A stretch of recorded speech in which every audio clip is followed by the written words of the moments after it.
Welcome back, everybody. Thanks for stopping by the channel. Once again, I'm your host, Steelshot, and yes, we're back with another video for you today.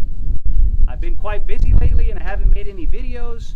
Recently, I attended a multi-day firearms instructor class with the USCCA. It was a wonderful time. I met a lot of like-minded individuals and had a blast. Today's topic today is aiming useless.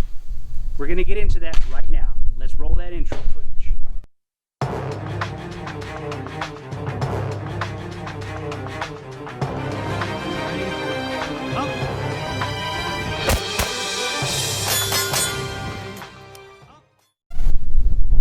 So the question is aiming useless? Now, before I answer that question, I'll ask a question.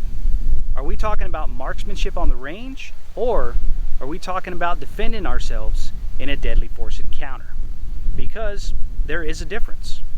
Let's assume that we're talking about self-defense in the middle of a deadly force encounter. First, I would like to discuss the what, why, and how things happen when compared to statistical data, our brain and central nervous system, and how we can improve our reaction. Law enforcement and nationally known instructors in the civilian sector have compiled data and found that violent attacks happen fast and they happen up close. The data shows that 85 to 90% of these attacks happen within 9 to 15 feet, which equates to only 3 yards. And it's over within 3 to 5 seconds with just 3 to 5 shots being fired. Now, that's a lot of craziness going on in a very short amount of time. And that goes without stating that we've already found ourselves behind the power curve, knowing that our reaction is much slower than their action. And at these short distances, we have probably only about a second, maybe a second and a half at best to react.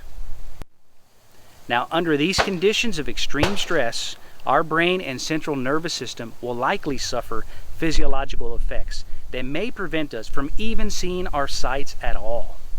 Things like tunnel vision, auditory exclusion, a decrease in fine motor skills, limited dexterity, and others can happen as adrenaline and endorphins are dumped into our bodies. So how do we build a skill that fights against our own body's naturally automated responses? Well, the simple and short answer is thousands of reps, which we know creates muscle memory. But how does our brain process this information? It processes the stored information through the cerebellum. So what does the cerebellum do? It coordinates voluntary muscle groups acting together. One major function is the timing and force of different muscle groups to produce fluid limb or body movements. Why is this important? Because through repetitive practice, the brain will create larger neural pathways to the cerebellum, in turn giving us a faster and more automated response under stress. Sorry for the wind, guys. It just blew in today, but we're gonna go ahead and continue on. So I got my target set up at 5 yards, further distance than that 9 to 15 feet that we talked about earlier. But I'm gonna show you guys by looking away from the target itself, how I can still, through muscle memory, get my gun on sight and fire shots without even seeing my sights.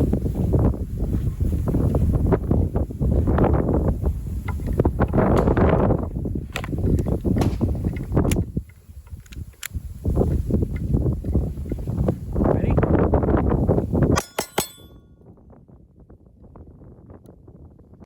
Okay guys, so we just looked at an illustration of how to combat the effects of adrenaline and endorphins during a deadly force encounter.